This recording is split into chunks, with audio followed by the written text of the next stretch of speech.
Hi, everyone. Welcome to our panel. Today, we have an amazing conversation lined up for you.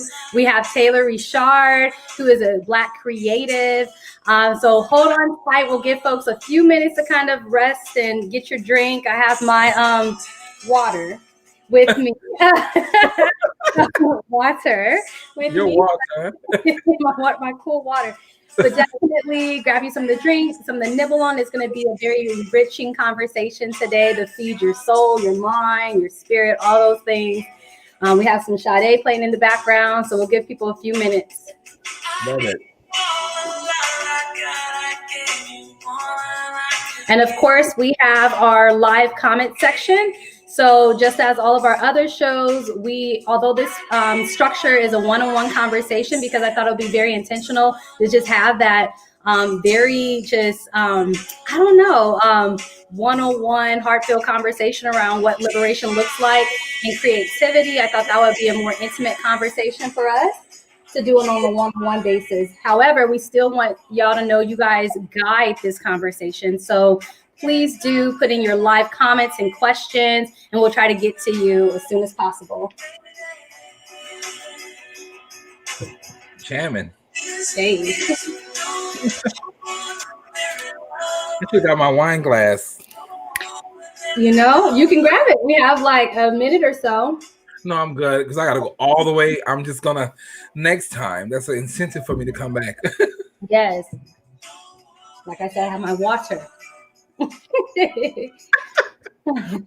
I love it.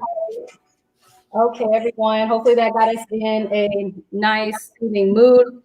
Hopefully everyone somewhere safe where they can actually engage in this conversation. And if you're unable to engage in real time, this will be posted on our link via OurPanel TV, Instagram, profile page or what have you. Just click on the link and it'll take you to YouTube, our YouTube channel, and all of our OurPanel shows are there. So feel free to go and grab yourself some to eat, drink, and then rejoin us.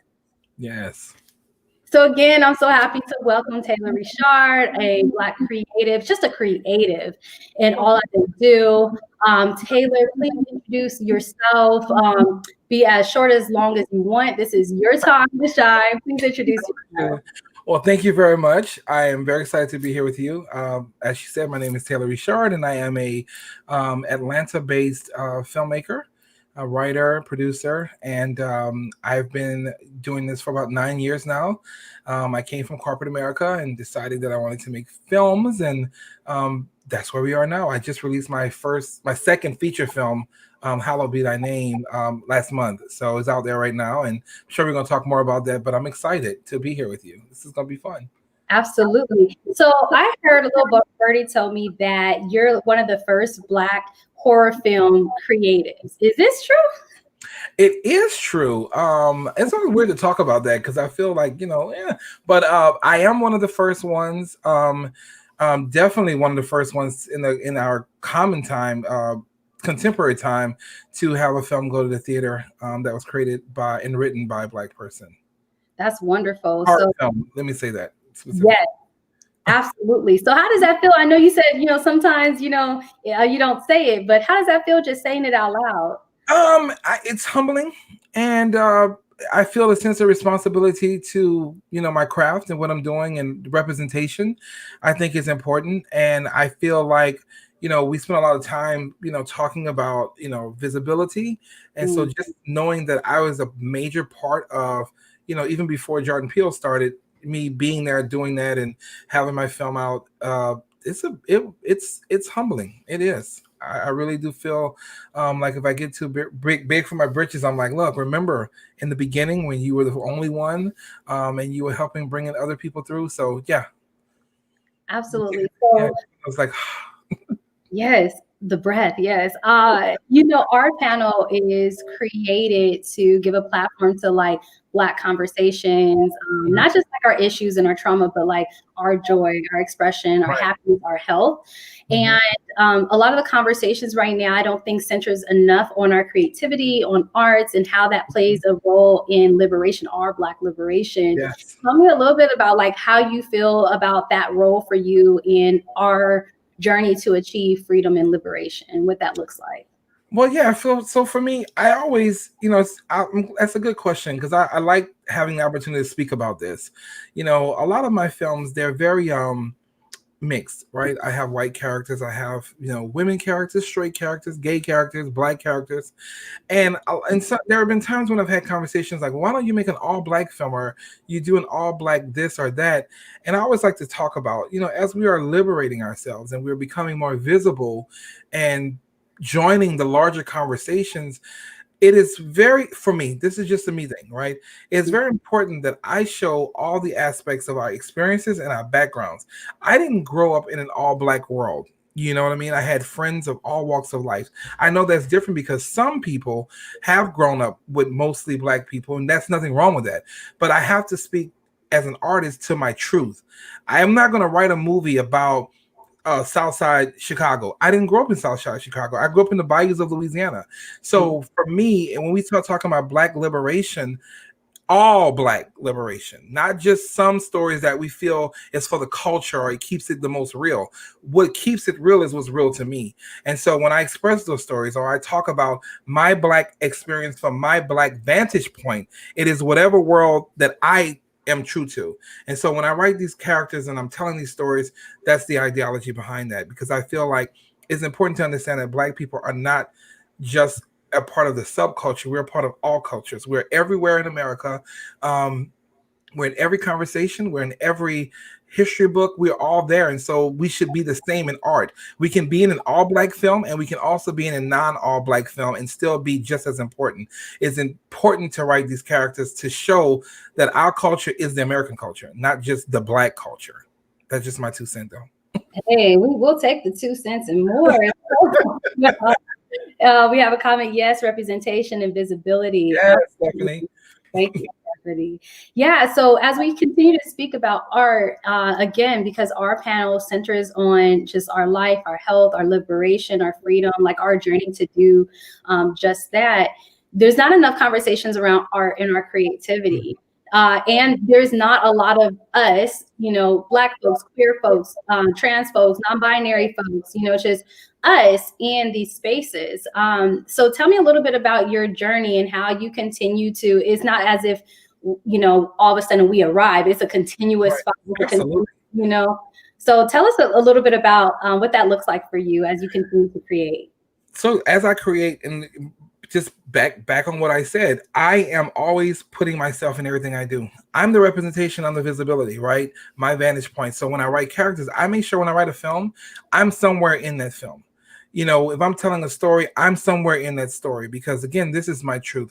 I think sometimes we take on so much as Black people, we feel like we have to lift everyone up. It's not about lifting everyone up. If you could just get yourself up, and we can all be responsible first for ourselves, getting ourselves where we need to be. Then when we're in place, we can go back and say, now look at what I've done with my experience. Let me show you the path. Yeah. But you have to be true to yourself in that journey. And that's including yourself in your art, including yourself in the stories you tell, including your experiences and the things that you speak about, and being unapologetically Black when doing so. And that's the thing, I'm never afraid to have conversations about my Black experience, my gay experience, whatever it is. This is my journey, and I would like to include you in understanding how my vantage point my perception has gotten to where it's at. But I think sometimes we feel uncomfortable to have those conversations, or we only feel comfortable having those conversations in certain circles. But the reality is, if you want to be included at the larger table, right? Mm-hmm. If you want to be part of the larger conversation, you have to stop subjugating those things to holding you, I'm just gay and let me only do gay when I'm here, or that old adage is the time and the place. The time is now and the place is everywhere. Yes. So wherever I am at, it is the time and it is the place. And so we can have the conversation there, but I won't run away from who I am and I won't bury it down. And I think that's what has helped me as I move forward, is that I'm unapologetic about who I am and I'm going to always talk. So that's right. That's right. And I honestly think that, so you said 2 things. You said a lot of things that were so powerful, but some of the key takeaways are, one, like when we are represented in a space, we're able to like break through some of that systemic oppression, some of it. there are layers, and Right, it's a lot absolutely. of work, but a little bit of representation began to like continue to amplify our voices and Yep. our experiences. So then there's that picture. There's also the picture of like how we create our own table, like how we build a collective power in that way, while Yeah. we're still while we're navigating systems of oppression, like systems that were created against us, systems that were not created for us to like thrive, survive, be our authentic selves or what have Yes. you. And it's a constant struggle to go into these systems, because we still live, in this society, Right.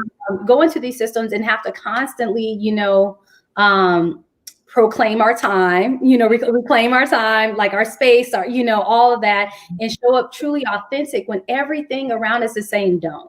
And so, I think that's some of those, I don't, those daily fights. I don't want to say challenges, but like those fights. It's a psychological thing, right? So there's a validation piece that for some people, specifically Black people, specifically gay people, that need the majority to accept them, right?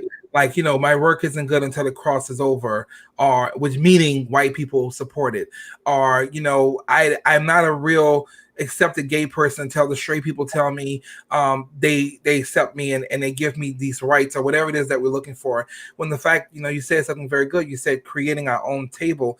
I look at my work, right? And if only Black people buy it, I'm okay with that.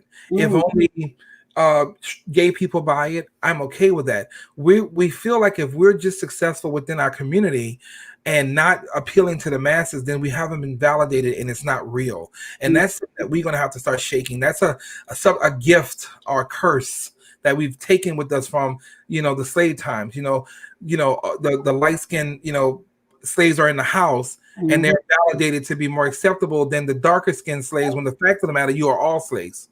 So whether someone treats you decent, I guess, I don't really know what was going on, but the perception, right, that if you're closer to white, then you're somehow more acceptable. That means if you are a successful basketball player, they go and marry, oftentimes they've gone and married outside of their Black race, because in their minds, right, systemically, they associate white with success.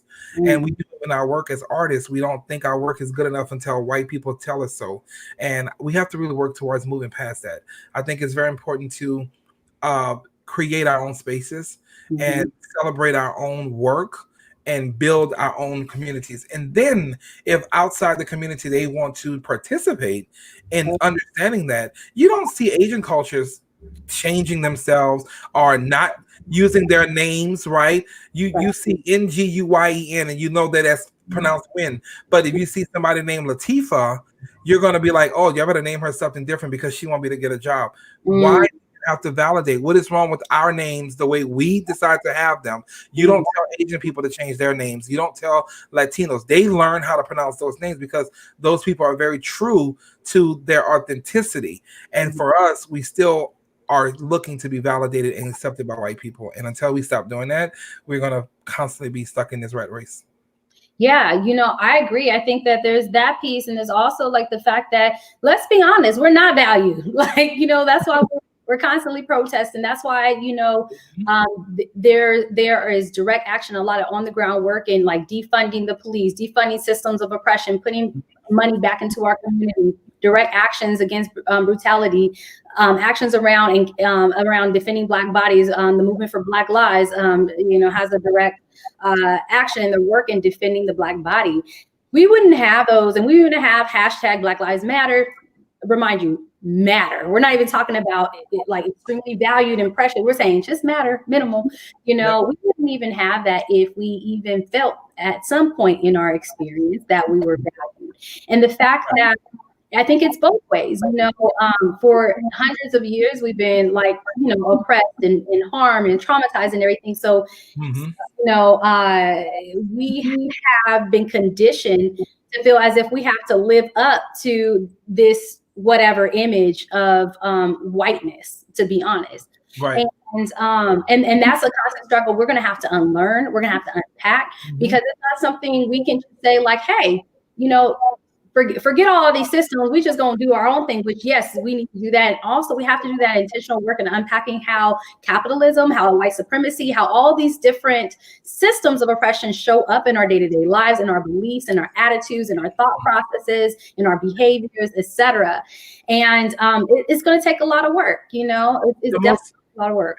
What you're saying is so true. I remember having this conversation about the sidewalk, black people on the sidewalk versus white people on the sidewalk, and how it's ingrained in us that when we're walking down the sidewalk, and most people don't even realize this is a thing. I didn't even realize I was doing this. I had to teach myself. I had to break that habit. But you walking down the sidewalk, when you're approaching a white woman or a white person, we tend to put our heads down and we tend to go around them to give them the space. And then we apologize or excuse ourselves for being there. Once again, these are the tropes that we've been handed down. And it's ingrained in us to get out of the way of white people. And don't misunderstand me. I have tons of white people in my world and everything that I do. I have no issue with white people. What I have an issue with is the way we self-reflect ourselves in the image of what white people see us as, and what we allow ourselves to be seen as by regurgitating these behaviors and like lowering your eyes when you see a white woman, or making her feel safe and comfortable because you want so badly not to be considered a thug or whatever it is they perpetrate us as. Couldn't get that word out. Perpetrate us as.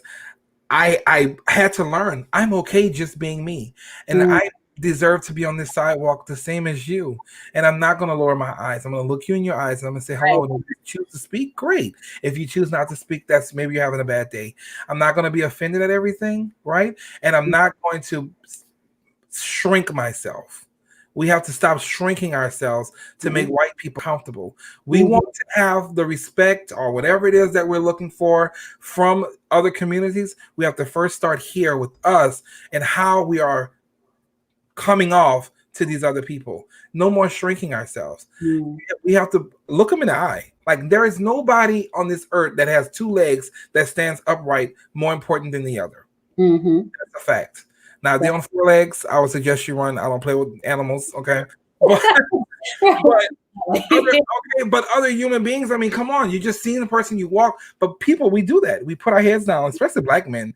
We always try to shrink ourselves to make ourselves quieter, out of the way, because it's a dangerous thing, this skin we're in, unfortunately. And I think we just have to stop that. We have to stop apologizing for being black, and stop apologizing for being on the sidewalk. Stop apologizing for laughing loud in the restaurant. We are us, and that's just that. Period. Exactly. Absolutely. We have a few comments. Yes, say that shit louder. We are everywhere. Wow, life coach me, please. I got you. Great conversation, and amen. Yes, wonderful. So again, y'all, the comment sections, if you have any questions or anything to add to the conversation here, please do so, as you have been doing, so we can get your voices elevated in this conversation too as well. So Taylor, I also want to ask you, so this process of liberation, this process of our freedom, has to include our healing, and very often when we speak about healing, if we speak about healing, because healing is so taboo, like the concept of healing, the concept that we have to actually like have some radical rest and leisure and healing process, and dissect things that are problematic, unlearn things, is that concept is rooted. It's rooted so far into like white supremacy. It's we're not like, us as people haven't been conditioned to feel that it's okay to focus on our healing. That's why we discuss like therapy and all of that. It's like very taboo in our communities because of that history. So as we begin to continue to amplify our need to heal, and then also do it through the arts, where do you feel your role is at in that as a creative? That's a good question. I think about that all the time, actually. I believe my role is to continue to show diversity in who we are as characters on screen. I think, when we think about, and I don't take this as an attack against any other filmmaker because I'm not meaning it that way. But when you think about some of the roles we've played in the past and what was happening around those times, you think about Boys in the Hood, we were really had a lot of gang violence, and then we were also showing those images on the screen. And while that wasn't the intention to validate that stuff, unfortunately, what it did is gave ideology to um, younger people to think that this was an option or a way of life. And while it may be an option and it's a part of our history and it's a part of what we are also other things.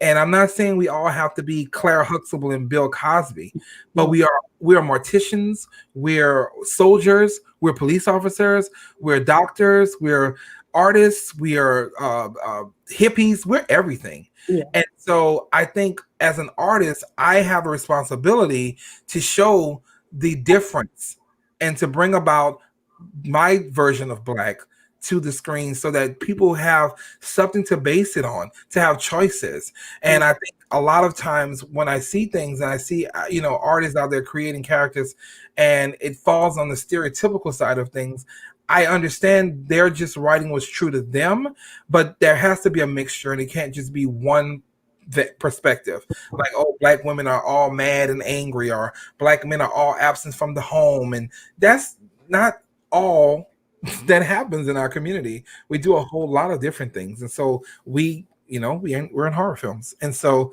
we're in dramas. So I think my job is to show that diversity and make things more open-minded. I mean, people are so closed in their perception of what we are and all we could be. When I saw Hidden Figures come out and I saw this Black woman writing these these mathematical equations, it was like, I had no idea this lady existed. I never learned about her, but that is our job.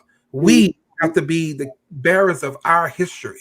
And so we have to pull those stories out of the darkness and we need to bring them to the light. I've always said this, I love what Rosa Parks and what Martin Luther King has done and Malcolm X. I love what they did for our community, but there are so many other unsung heroes of our life and that has gotten us where we are right now. They deserve to have a moment. They deserve to be spoken about and written about. I'm working on a story right now by Bayard Rustin, and I don't know if you're familiar, but Bayard Rustin was the gay Black man that taught Martin Luther King civil disobedience and organized the March on Washington.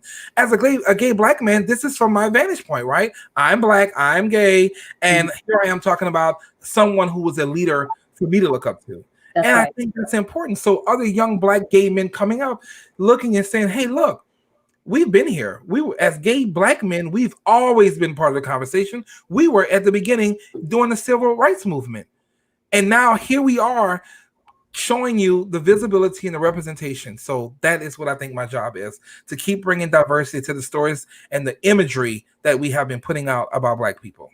Yes, I love it. Telling our stories. And unfortunately, some of our ancestors, from generations ago up until now, it wasn't like normalized to tell our stories, our experiences. So now that we're starting to do our research, understand our history, and now are able to continue to inform the generations that come after us. Because the generation that comes after me, they are on the ground, organized and doing the damn thing, but they're just storytelling is so powerful. We have some comments, so I'll definitely get to those. But storytelling is so powerful. It's a part of our liberation, our education, our freedom, our artistic expression. For us, even when it begins in your family, I just learned maybe about a year or so ago that my family, when our family was taken from Africa on slave ships, our family, the Redmans, actually took over the ship, overturned the ship, and sailed the ship somewhere else, landed in Panama, and began to live there and then branch out and et cetera. But I never knew that. And understanding our lives did not just start like when we were taken from Africa and put on those ships. Like Right. we had so much of our history there, and even Yeah. in that process, so many stories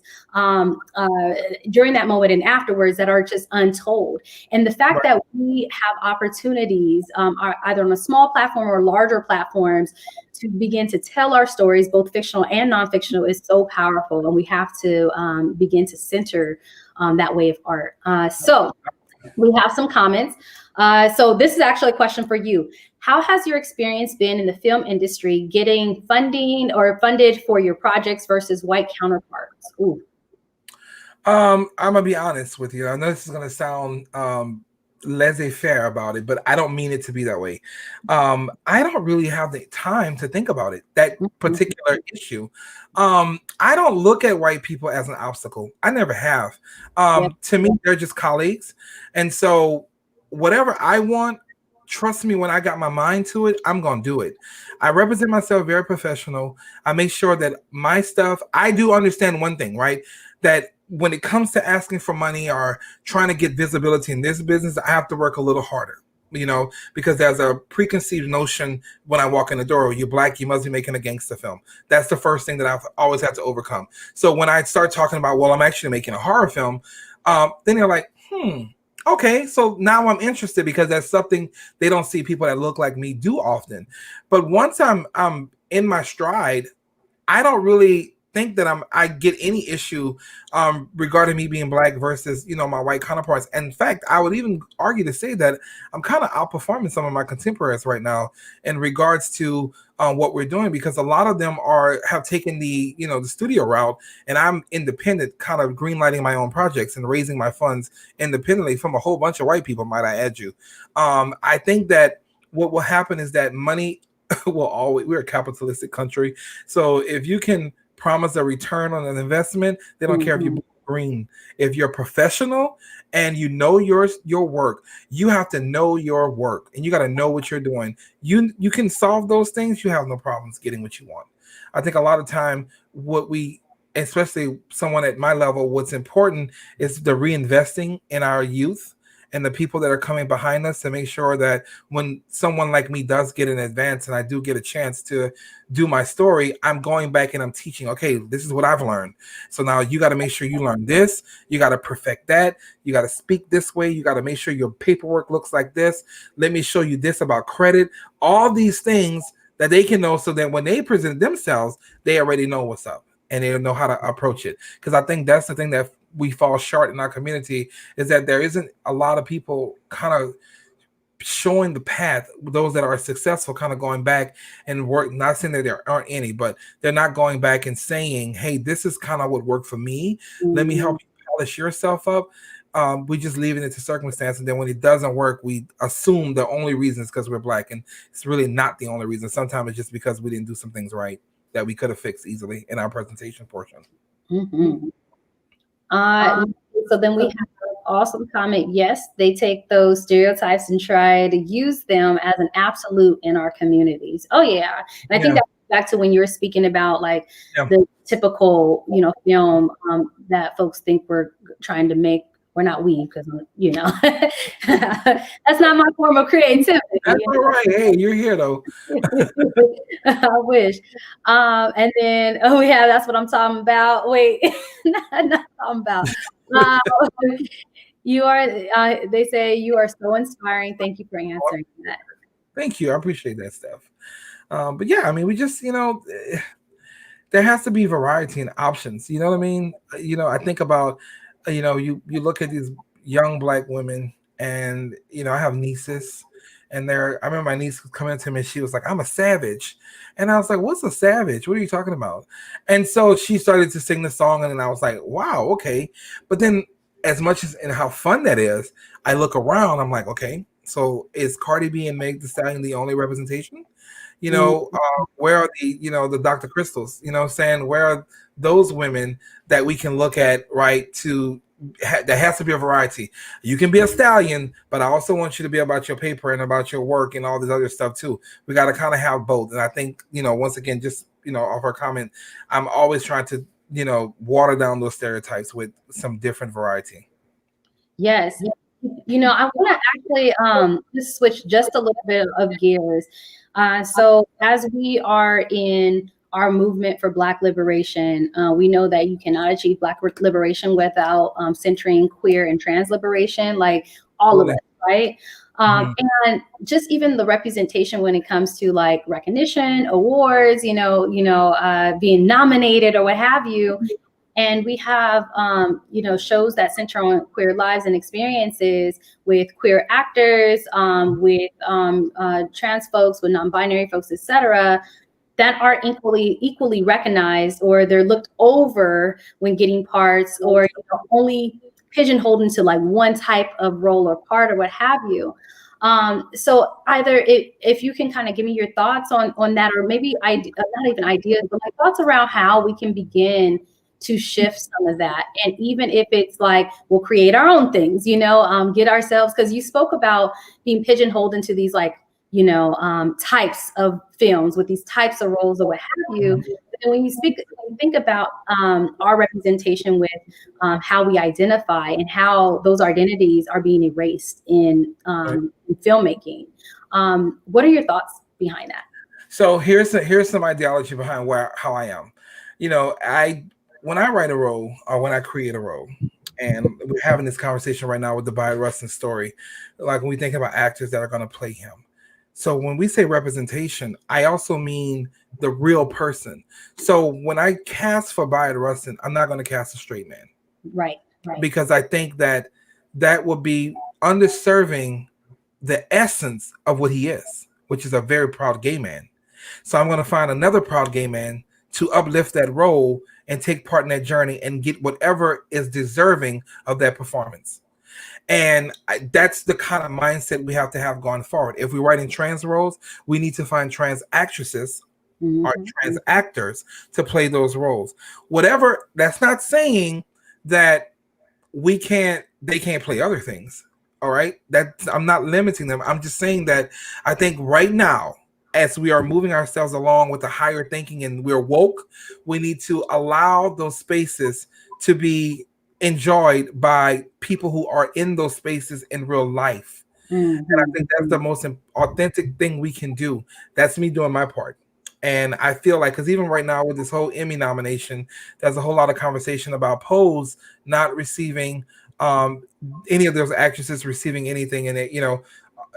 I have I got a kind of a different opinion about it, but I do understand where they're coming from, and I do think the conversation should continue, because it's time for everyone to just accept the fact that we are evolving. That is what happens when you live on Earth for billions of years. You evolve to other things. You move forward to other things. And trans people have always been here. Gay people have always been here since humankind has been here. And so now you're just learning about it. It seems like, oh my God, what? You were born? Like, no, honey, we've been here. We just letting you know what's up. And Right. so now that you know and see us, we want to now share with you our stories, and we want you to recognize the efforts when we do it well. That's all. Absolutely. Yeah. Wonderful. We have just some kudos, and someone earlier said that they're proud of you. I got a hey. Awesome. And then for those that are joining us, please do add your comments and questions. We have Taylor Ri'chard here, a creative, a director, just all the amazing things in that craft. So please add in your comments or questions here. And Taylor, do you have anything for our folks? Like, you want to speak a little bit about what you're creating currently, what we have to look forward to, or what's out now? So what I have out now, because I'm gonna plug a little bit real quick.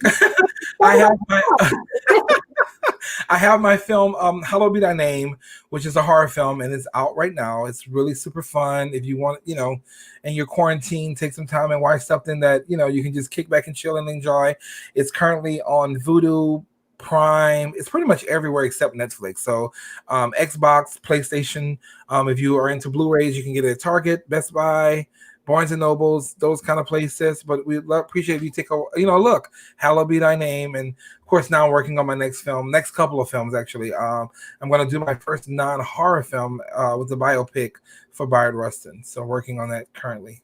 My board's in the back back there. I'm writing the characters out right now. So yeah, you see that back there? See, I don't see the name on that that board. That's part of my writing process back there. Yes. Well, I don't see my name on that board. You know, if you need somebody to sit in the background. Listen, I want to put you in a horror film. Because you can scream good. Are you scary? I mean, I think so. I mean, like, do you scare easy? Yeah. I definitely want to put you in a horror film. Yeah, I do. I scare easy. But the thing, you know, I'm not even gonna sit here and lie. I'm up at like 2:00 in the morning watching paranormal experiences. Oh, wow. You're like me. I do the same thing. Oh my God, I can't get enough. I'm like, I love it, but I'm so scared to even get out the bed. I'm like, I gotta pee, but I don't want to go anywhere. I want to sleep with a full bladder, okay? I scare myself sometimes. I'm like, I gotta get off YouTube, man. This is ridiculous. 3:00 in the morning. Right, exactly. But yeah, we're so excited to see your work, to continue to watch you shine and grow. Are you here in Atlanta? I am in Atlanta. Yep. That's wonderful. Yeah. You know, you definitely just an extra. I don't need to be a major role. I got you. Trust me. We're gonna get you here, and I'm gonna get you in the movie, even if it's a short film. I gotta do it. So put me on a commercial, something. No, you have a great look for TV, though. I mean, it's for real. Like I could see it. Thank you. Let's see it together. Let's see. So we have that is so dope. Do you have interns? Need them? Oh wow. Yes. What about that? The answers are yes. We're actually currently looking for our fall interns right now. And so if you were interested, www.thirdfathom, so that's the number 3, RDFATHOM.com. And just go on there and click on the submit section for an intern and just send your information. And we most likely will give you a call. And all of our interns right now are working virtually as we're building out some new processes. So it'll be real fun. That's so amazing. Thanks for asking that question. That's absolutely. That's amazing. Yes. And how can we stay connected with you, either on social media? Like, what information do you want to share? So I'm pretty much everywhere. I'm on social media. My handle. We say handle still? My little tag or whatever it is. It's REEL_Taylor, TAYLOR. So real_Taylor. And that is my Instagram, my Twitter, Facebook. If you want to hit me up, by all means. I love it if you came follow me and join the journey. Yes, I put it in the comment section. Thanks. So folks could absolutely. So we'll stay there so that folks can come back and click if they need it. And yeah, so we know where to get in contact with you. We know what you're working on right now, what you have out. Please do go watch Hallowed Be Thy Name. I said that right? You did. Hey. Yeah, I can't tell you how many times I've heard Hallowed Be Thy Name pronounced Hallowed. And I was like, Hallowed? I said, do you people pray?